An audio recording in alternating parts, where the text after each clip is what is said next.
Live telecast भी होगा। इस लाइव टेलीकास्ट में चंद्रगुप्तों के जो अच्छे सुझाव आएंगे उन पर बहस होकर हम अपने ड्राफ्ट को और इम्प्रूव करेंगे।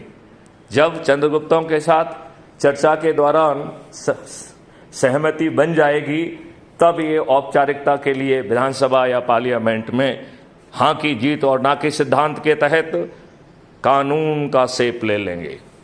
मेरे ख्याल से पांडे जी आपके सभी भ्रम दूर हो गए होंगे। अब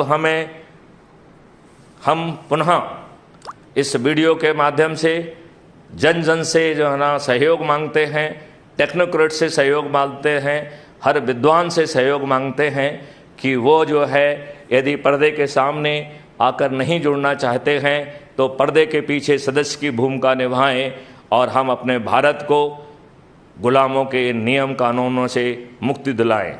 हम अपने भारतवासियों को अंग्रेज़ों की जो व्यवस्था है, जो दुष्ट व्यवस्था है, जो हमारे ऊपर थोपी हुई है, उसे हम पारदर्शी बनाएं, अकाउंटेबल बनाएं, संवेदनशील बनाएं। यदि वो गलत निर्णय लेती है या विलंब से निर्णय लेती है तो उसे क्षतिपूर्ति देना होगी। 5 सर्टेनिटी के साथ अपराध मुक्त भारत जमीन पर उतरेगा। पेपर करेंसी मुक्त भारत सहित भ्रष्टाचार मुक्त भारत जमीन पर उतरेगा। कल का भारत टैक्स फ्री होगा और हमारे पास विकास के लिए आज की तुलना में 20 गुना ज़्यादा धनराशि होगी। हमारा crime free Bharat agro model के तहत किसानों की आमदनी 5 गुना और मजदूरों की आमदनी 10 गुना बढ़ेगी। हमारे किसान और मजदूर आगे चल के डिजाइनर्स हाउस में रहेंगे और उनकी मर्जी के हिसाब से उनका घर बनेगा और इसके लिए फंड की उपलब्धता बंधन नहीं होगी। ऐसा होगा भारत। भारत में किसी की चेक बाउंस नहीं होगी। भारत में किसी की चेक बाउंस नहीं होगी। भारत में कोई दिवालिया नहीं होगा। भारत में ट्रांसफ़र उद्योग बंद हो जाएगा। भारत में सीनियर ऑफिसर्स अपनी सबॉर्डिनेट की एसीआर नहीं लिखेंगे। सबॉर्डिनेट्स या सब कोई जो भी काम करते हैं, जब वो काम कर रहे हैं तभी उस काम को जो है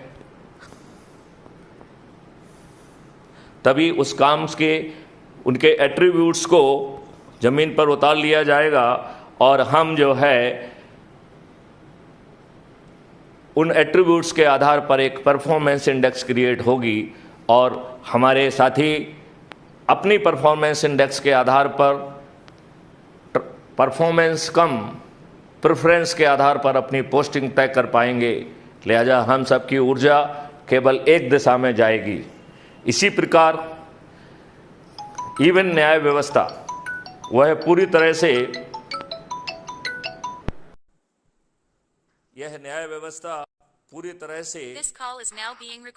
संजय हम बात कर रहे हैं, कंटिन्यू हो रही है, आप सुनिए और आपको कुछ उसमें जोड़ना हो तो बताइएगा। सर मुझे तो पर्सनल बात करनी है आपसे। अभी थोड़ी देर से करेंगे। अभी मुझे जो मैं ऑलरेडी कंटिन्यू कर रहा हूं उसे मुझे कंटिन्यू करने दीजिए। अभी 2-3 चीज़ों पर हमारी मिस्टर पांडे से बात हो रही थी, वो बीच में गायब हो गए, लेकिन ये वीडियो कंटिन्यू कर रहा है। जी सर। राइट। तो 1 मिनट अभी आप अपनी पर्सनल बात बाद में करिएगा। अभी जो मैं कह रहा हूँ उसको ध्यान से सुनिए। जी जी जी ठीक है ना। तो मैं आपको फिर से ये बात कहना चाहता हूँ कि जो बहुत सारे उनके भ्रम थे, उस भ्रम को हमने इसमें तोड़ने की कोशिश की है। जी। हमने सबसे पहले उनको बताया कि जो सुभाष चंद्र बोस जी ने नारा दिया था कि तुम हमें खून दो मैं तुम्हें आज़ादी दूंगा, क्राइम फ्री भारत मिशन कह रहा है कि तुम हमसे जुड़ो सदस्य रूप में या चंद्रगुप्त के रूप में, और जो चंद्रगुप्त की शपथ है जो सदस्य की शपथ है उसके तहत 90 लोगों को जोड़ते हुए अपने संकल्प को पूरा करो। मैं तुम्हें आश्वस्त करता हूं कि 21 लक्ष्यों सहित अपराध मुक्त भारत, भ्रष्टाचार मुक्त भारत, टैक्स मुक्त भारत जमीन पर उतरेगा। जहां पर अंग्रेजों के द्वारा बनाए गए नियम कानून जो हमारे दुष्ट राजनेताओं ने हमारे ऊपर थोप के रखे हैं वो सब बदल जाएंगे। जो व्यवस्था हमारे ऊपर थोपी हुई है वह व्यवस्था भी बदल जाएगी। इस नई व्यवस्था के तहत हमारा सिस्टम पारदर्शी होगा, अकाउंटेबल होगा, संवेदनशील होगा, और यदि वो विलंब से निर्णय लेता है या गलत निर्णय लेता है तो उसे क्षतिपूर्ति देना होगी। 5 सर्टेनिटी के साथ अपराध मुक्त भारत जमीन पर उतरेगा, जिसमें न्याय से जुड़े हुए लोग लॉर्ड और बादशाह नहीं होंगे। यदि वो गलत निर्णय लेंगे तो 2 तरीके की अपील का प्रावधान होगा। पहली अपील है अपील अगेंस्ट द जजमेंट, और दूसरी अपील है अपील अगेंस्ट द जज। जो अपील अगेंस्ट द जज का कॉन्सेप्ट है, इसका मतलब यह है कि हमारे जज महोदय ने पर्याप्त साक्ष्यों को नज़रअंदाज करते हुए गलत निर्णय दिया है। ऐसी स्थिति में जज महोदय को स्वयं जो है उपस्थित होना पड़ेगा और अपने जजमेंट को डिफेंड करना होगा। यदि जज महोदय अपने जजमेंट को डिफेंड नहीं कर पाते हैं तो उनको महाअभियोग से अभियोजित कर दिया जाएगा, उनकी जजशिप चली जाएगी और उन्हें क्षतिपूर्ति भी देना होगी। लिहाजा भारत एक परिवर्तित भारत होगा, जिसमें टैक्स फ्री भारत होगा, और हमारे पास विकास के लिए आज जो भारत सरकार के पास पैसा होता है उसका 20 गुना पैसा होगा। जब हमारे पास 20 गुना पैसा होगा तो हमें अपने लोगों को टैक्स करने की क्या आवश्यकता है। लिहाजा पेपर करेंसी मुक्त भारत होगा और टैक्स फ्री भारत होगा। क्राइम फ्री भारत के एग्रो मॉडल के तहत जो रासायनिक विष है उनको ख़त्म करते हुए किसानों की आमदनी 5 गुना और मजदूरों की आमदनी 10 गुना बढ़ेगी। क्राइम फ्री भारत के आयुष मॉडल के तहत भारत निरोगी और दीर्घायु होगा। वर्तमान जो है टेस्टिंग से लेके हर चीज़ का फ़ायदा देते हुए उसके जीवन को जो है थोड़ा सा मॉडिफाई कर दिया जाएगा। वो योगा भी करेगा, अध्यात्म भी करेगा, और हमारा भारत जो है स्वस्थ होगा, निरोगी होगा, दीर्घायु होगा। जितनी आयु भी भगवान ने उसे दी है वह उसे अच्छे ढंग से जी पाएगा और उसका पूरा आनंद उठा पाएगा। ऐसा होगा हमारा भारत। मैं आह्वान करता हूँ सभी लोगों से, टेक्नोक्रेट से, डोमेन एक्सपर्ट से, कि यदि आपकी इच्छा चंद्रगुप्त बनने की नहीं है तो कम से कम इस बड़े लक्ष्य के लिए आप सदस्य के रूप में जुड़कर अपने ही जो है ना लोगों को, अपने ही परिवार के लोगों को, अपने मित्रों को, अपने पड़ोसियों को, अपने जो है ना साथियों को जोड़कर आप बड़ी आसानी से 90 लोगों को जोड़कर अपने सदस्य संकल्प को पूरा कर सकेंगे। यह बात जो है ना मैं आपसे कहना चाहूँगा, आपका आह्वान करना चाहता हूँ। संजय, आप अपनी बात थोड़ी से बाद में रखेंगे, हम अलग से अभी उस पर बात करेंगे। अभी इस व्यवस्था के बारे में जो समय समय पर चीज़ें आपसे पूछी गई हैं, मैं चाहूँगा कि वो चीज़ आप मुझसे बात करें, मुझसे स्पष्ट कराएं तो बेहतर होगा। बढ़िया जी। सर मुझे तो कुछ शक शंका सवाल है ही नहीं, मैं तो सब कुछ क्लियर है जी अपना। तो आपसे जो लोगों ने प्रश्न पूछे हैं, आप उसकी ज़्यादा क्लियरिटी मेरे मुख से सुनने के लिए उन प्रश्नों को ज़रा दोहराइए। चाहे आपके दिमाग में संशय ना हो, लेकिन जो दूसरों के दिमाग में संशय थे वो पूछिए आप मुझसे। लोगों के मन में यही था जी कि जब हम लोग अपराध मुक्त भारत मिशन की बात कर रहे हैं तो अब हम लोग चुनाव की तरफ प्रक्रिया में जा रहे हैं। तो चुनाव की प्रक्रिया में पार्टी कौन सी होगी और चुनाव चिन्ह क्या होगा, तो वो आपने बहुत अच्छा प्रश्न किया। इसमें हमें एक बात ये समझना पड़ेगी कि आज हमारी अव्यवस्था के लिए, राक्षसी व्यवस्था के लिए, यदि उस राक्षस को कहा जाए तो उसकी जान एक तोते में है और उस तोते का नाम राजनेता है। इस तोते को बिना हराए आप इस राक्षसी व्यवस्था को पराजित नहीं कर पाएंगे। लिहाजा ये जो आपने कहा है कि हमें इन्हें हराना होगा, अब मैं आपको ये बताना चाहूँगा कि इसमें पार्टी महत्वपूर्ण है ही नहीं, क्योंकि पार्टी का सिंबल यूज होगा। पार्टी नामांकन के समय अपना जो है ना वो भी लगाएगी, सर्टिफिकेट वगैरह लगाएगी, लेकिन नहीं सर, जब हम लोग नॉमिनेशन भरेंगे, अगर हम अपराध मुक्त भारत मिशन से नॉमिनेशन भरते हैं तो हम ये कौन कह रहा है कि अपराध भारत ये मिशन से कोई नॉमिनेशन नहीं भरा जाता है।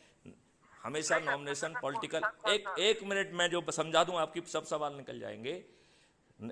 नॉमिनेशन हमेशा पॉलिटिकल पार्टी की तरफ से भरा जाता है, तो पॉलिटिकल पार्टी को जो इंडिपेंडेंट चुनाव लड़ते हैं वो किसी भी दल के नहीं होते हैं। ये कौन कह रहा है? ऐसा नहीं होगा ना। वो पॉलिटिकल पार्टी के तरफ से ही नामांकन भरा जाएगा। पॉलिटिकल पार्टी अपना जो है ना कैंडिडेट का उसको वो देगी, लेकिन ना तो पॉलिटिकल पार्टी का नाम महत्व है, ना ही उसका सिंबल का नाम जो है ना महत्वपूर्ण है। क्योंकि हमारे सदस्य ऐप के माध्यम से जुड़े हुए हैं, लिहाजा हमारा सभी सदस्यों से 1-to-1 संवाद है। उनको पहुंचने के लिए, उन तक बात पहुंचाने के लिए मुझे सिर्फ एक बटन दबाने की ज़रूरत है। लिहाजा हर जो है कैंडिडेट्स के लिए जो ईवीएम मशीन का जो कैसे दिखेंगे वो, उसका जो है इमेज दी जाएगी, और उस इमेज में आपके चंद्रगुप्त का जो है के सामने एक इलिप्टिकल गोला लगाया जाएगा, उसके सीरियल नंबर को दर्शाया जाएगा, उसको नाम को दर्शाया जाएगा और चुनाव चिन्ह को दर्शाया जाएगा। लेकिन इसमें पॉलिटिकल पार्टी के नाम की क्या जरूरत है? इसमें तो चुनाव चिन्ह की जरूरत है, और हम उसमें 3 चीजों को दे रहे हैं: सरल क्रमांक, नाम और चुनाव चिन्ह। और इस प्रकार जो है हम जो है जब हमारे चंद्रगुप्तों का नोटिफिकेशन हो जाएगा, तो हर दिन सभी लोग अपनी छत पर जाकर थाली बजाकर दीपक जला के कहेंगे कि सरल क्रमांक 100 पर संजय सिवाल हमारे चंद्रगुप्त हैं, जिनका चुनाव चिन्ह या हमारा चुनाव चिन्ह ये है। हम इनके नाम के आगे बटन दबाकर 10 मई को इन्हें विजयी बनाएंगे, और 10 मई को पोलिंग बूथ पर जाके सरल क्रमांक 100 संजय सिवाल, चुनाव चिन्ह चक्की, और उसके आगे बटन दबा देंगे। तो इसमें पॉलिटिकल पार्टी की जरूरत है क्या नाम की? जी सर, जब हम लोग नॉमिनेशन भरेंगे तो वो नॉमिनेशन पब्लिक को क्या लेना देना है उससे? नॉमिनेशन आप भर दीजिए, उसमें सर्टिफिकेट लगा के उसको जमा कर दिया, ये हमारे और उसके बीच की बात है। ईवीएम पे बंदे का नाम और पार्टी का नाम ही आएगा सर। ईवीएम पे पार्टी का नाम नहीं आता है, सदस्य का नाम आता है और चुनाव चिन्ह आता है। कोई पॉलिटिकल पार्टी का नाम नहीं आता है सर। जब हम लोग कैंडिडेटों की लिस्ट देखते हैं, आप लिस्ट देखते रहिए ना, हमें तो उससे लेना देना नहीं है। हमें तो देखना है कि हमारा व्यक्ति जब ईवीएम मशीन पे जाएगा तो पड़ेगा ना जी। नहीं, ये तो समझाने के लिए हम हर दिन जो है ना उससे संकल्प करा रहे हैं ना। जी जी, हम हर दिन उससे संकल्प करा रहे हैं कि हमारे चंद्रगुप्त संजय सिवाल सरल क्रमांक इतना, चुनाव चिन्ह इतना को जो है मैं उनके सामने बटन दबाकर विजयी बनाऊंगा। तो यही चीज रहेंगी ना वहां ईवीएम मशीन में, और कोई चौथी चीज भी रहेगी? नहीं सर, इतना ही रहेगा। जी जी जी। तो ये शब्द लोगों के दिमाग में क्लियर हो जाएगा। इसमें एक और फायदा है संजय सिवाल, यदि कल हमें ये महसूस होता है कि तेलंगाना में किसी पॉलिटिकल पार्टी के रूट्स अच्छे हैं और वो क्राइम फ्री भारत मिशन की से सहमत है और क्राइम फ्री भारत मिशन से जुड़ना चाहती है, तो हम उस पार्टी के सिंबल का यूज कर लेंगे। बात समझ रहे हो ना? जी सर। हमारा मकसद क्या होना चाहिए? Crime free Bharat mission crime free Bharat mission चाहे किसी भी राजनीतिक पार्टी और चाहे किसी भी सिंबल का यूज करके इन सभी राजनेताओं को पराजित करके क्राइम फ्री भारत को जो है ना वहां उतारे। और इसमें यह भी संभव है, जस्ट ए मिनट, इसमें यह भी संभव है कि आगे चल के यदि हमें यह महसूस हो तो हम अलग अलग राज्यों में जिन्होंने क्राइम फ्री भारत मिशन को समर्पित कर दिया है, हम अलग अलग सिंबल पर भी लड़ सकते हैं। और जैसे एनडीए होता है, यूपीए होता है, ऐसे क्राइम फ्री मिशन का जो है ना संगठन, उसमें सब पार्टियों के नाम आ जाएंगे। लेकिन जब अलग अलग पार्टियों के संगठन होते हैं जी, तो उसमें मोल मुलाई का ज्यादा वो रहता है जी। वो कोई बात नहीं है, उनको जिताने वाले मैथिली शरण गुप्त होंगे, उनको जिताने वाला जो है वो कोई नहीं होगा। वो अपने लिए वोट ही नहीं मांगेंगे। किसी को ये कहने का यहाँ हक नहीं है कि मुझे वोट दो। हर किसी को लगातार जोड़ना है और हर व्यक्ति को क्या कहना है कि भैया जुड़ो, सदस्य के रूप में या संकल्प के रूप में। अभी मैं पांडे जी को समझा रहा था कि अज्यूम करिए 16 अप्रैल को जिन लोगों ने जो है मेरिट के आधार पर उनका नामांकन फाइल किया जाता है और 10 मई को जो फाइनल मेरिट लिस्ट होगी, कल्पना करो कि ऊपर के 25 लोग जो नामांकन भरा है उनमें से कोई भी नहीं है। राइट? इसका मतलब है नए लोगों ने मेहनत करके अपनी जगह बना ली है। तो जो लोग नए लोग अपनी जगह बनाएंगे वो शपथ लेंगे, उनके लिए 25 सीट खाली की जाएंगी और उन्हें उपचुनाव में जिताया जाएगा। इसके पीछे मकसद है कि जिनका नामांकन भी भर गया है उन्हें सोना नहीं है, और किसी को अपने लिए ना तो वोट मांगना है, ना ही अपनी होर्डिंग लगाना है, उन्हें मिशन से के सदस्यों के तहत जोड़ना है और उसी की मेरिट लिस्ट से उनका भला होना है। और इसके लिए ना तो हमें कोई चुनाव प्रचार की ज़रूरत होगी, ना होर्डिंग लगाने की ज़रूरत होगी, क्योंकि हमारे सदस्य इस हमसे जुड़े रहेंगे। जो लोग जो है हमें देख के आएंगे, क्योंकि हम जब छत पर चढ़ के थाली बजाकर दीपक जल के कहेंगे कि संजय सिवाल हमारे चंद्रगुप्त हैं, जिनका सरल क्रमांक ये है, चुनाव चिन्ह ये है, हम उन्हें विजयी बनाएंगे। अब इसमें कोई दिक्कत है क्या?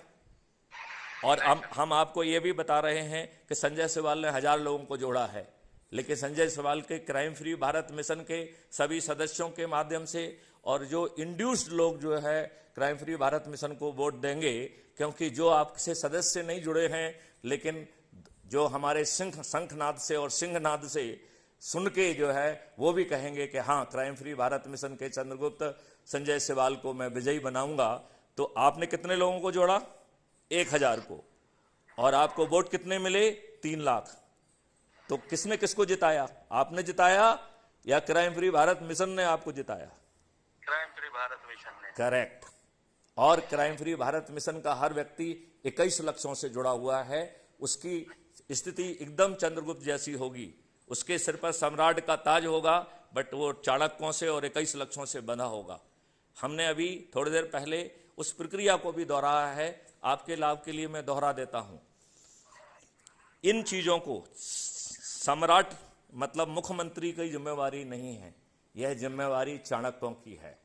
हमने अभी यह भी बताया था कि चाणक्य पहले ढेर सारे चाणक्य अपने लेवल पर नियम कानून टेक्नोलॉजी के बारे में डिबेट करेंगे, उसे फाइनल करेंगे, ठीक है।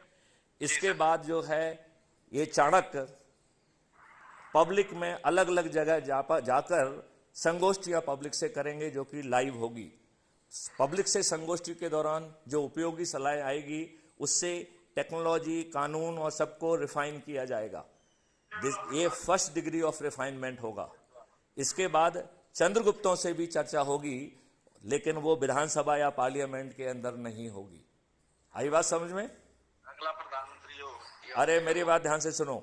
जो चर्चा जो होगी वो चंद्रगुप्तों से होगी, लेकिन ओपन जगह पे होगी, वो लाइव चर्चा होगी। चंद्रगुप्तों की जितनी भी सलाहें आएंगी उसके हिसाब से कानून को सेकंड डिग्री ऑफ रिफाइनमेंट किया जाएगा, और उसके रिफाइनमेंट के साथ फिर ये विधानसभा में और पार्लियामेंट में जाएंगे। वहां केवल एक ही बात कहना है, हाँ की जीत हुई और ना की हार हुई, क्योंकि जितना भी चर्चा होना है वो पहले हो चुकी है। बात समझ में आ रहा है कि नहीं आ रहा है आपको? बताओ कितनी आसानी से हम इसे नियम कानून और व्यवस्था में बदल देंगे, और जो वर्तमान जो पेचीदगियां हैं, जो खरीद फरोख्त के लिए कोई जगह ही नहीं बचेगी, और फर्स्ट अवेलेबल अपॉर्चुनिटी में तो हम नियम कानून ही बदल देंगे। जी सर, जी सर। जो अभी आप कर पा रहे हो, मैं आपको बता दूं बहुत जल्दी नियम कानून बदलने वाला है कि लेजिस्लेचर और एग्जीक्यूटिव जो है 2 अलग अलग लोग होंगे। लेजिस्लेचर, जैसे लेजिस्लेचर का चुनाव हो रहा है ऐसे ही एग्जीक्यूटिव का चुनाव होगा। तो मुख्यमंत्री के प्लेजर पे कोई व्यक्ति जो है ना मंत्री नहीं बनेगा जी। वो अब उसका जो है ना चुनाव होगा। आगे चल के होम मिनिस्टर का चुनाव होगा। होम मिनिस्टर का पोर्टफोलियो जो है वो मुख्यमंत्री के ऊपर नहीं रहेगा, राइट। तो वो सब चीजें जो है ना वो बदलाव ऑलरेडी हमारे जहन में हैं, उन्हें कानून का शेप दे के कर दिया जाएगा। तो ये जो ये खरीद फरोख्त वाला, और फिर ये तो जो है ना ये सब राजनेता हार जाएंगे, तो राजनेता भी हारेंगे, राजनीति भी हारेगी। नए जो चंद्रगुप्त आएंगे वो राष्ट्र नेता होंगे, राष्ट्र सर्वोपरि होगा, वो राजनीति नहीं करेंगे, वो राष्ट्रनीति करेंगे। मैं संजय जी आपसे पूछना चाहता हूं, जो भी आपको समय समय पे क्वेश्चन पूछे गए हैं, क्या इस विश्लेषण में उनका सबका जवाब मिल गया है? अन्यथा प्लीज जरूर पूछिए मुझसे। सभी का जवाब मिल गया जी इसमें। हाँ। और किसी के मन में कोई शक का सवाल रहेगा नहीं जी इस चलिए, तो अब जो है संजय सिवाल, आप देश की जनता को क्या संदेश देना चाहते हैं? देश की जनता को यही संदेश है जी कि बिना विलंब किए अपराध मुक्त भारत मिशन से जुड़े और अपने बच्चों के भविष्य के लिए हमारे अपराध मुक्त भारत मिशन से जुड़कर एक सुनहरे भारत की आशा रखें और एक सुनहरा भारत अपने बच्चों को देके जाएं। चलिए, हमारे संजय सिवाल जी ने बड़े अच्छे शब्दों में ओजस्वी भाषा में अपनी बात रखी है। मुझे विश्वास है कि देश के सभी विद्वान, सभी वर्गों के, सभी जाति और धर्म के लोग क्राइम फ्री भारत के बारे में समझ सकेंगे। जिनको कोई शक है, मैं अपना मोबाइल नंबर यहाँ फिर से बताता हूँ, 9425606040। मैं आप लोगों से आह्वान करता हूँ, आप सीधे मुझसे फ़ोन लगाकर अपने संशयों का निवारण करें, अपने मन में कोई भ्रम ना रखें। इसके सभी फाइनल कंटूर ऑलरेडी डिजाइंड हैं। हम आपकी बात का जो है स्पॉन्टेनियसली जवाब दे पाएंगे, क्योंकि वो मेरे लिए जो है ना अनभिज्ञ नहीं है, वो आपकी सोच का हिस्सा नहीं है, वो आपके एक्सपीरियंस का हिस्सा नहीं है। लेकिन 2024 में यह आपकी सोच का हिस्सा भी बन जाएगा और आपके अनुभव का हिस्सा भी बन जाएगा। इन्हीं शब्दों के साथ मैं इस जो है वार्तालाप को विराम देता हूँ। जय हिंद, जय भारत, वंदे मातरम।